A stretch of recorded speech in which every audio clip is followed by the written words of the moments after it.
آذربایجان کې یو جومات د خدای د سپېڅلي غله په نوم یادېږي.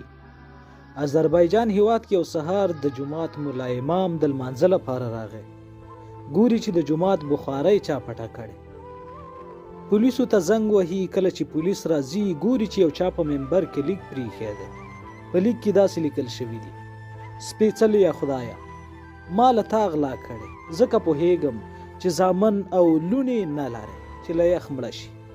له مومنو بندګانو د هیڅ چا خیر ونه لید. د بنده حق مې هم نه دی خوړلی، ځکه غلا مې له تا کړې. شیدې خوړونکی ماشوم مې له ډېر یخ مړ کېده.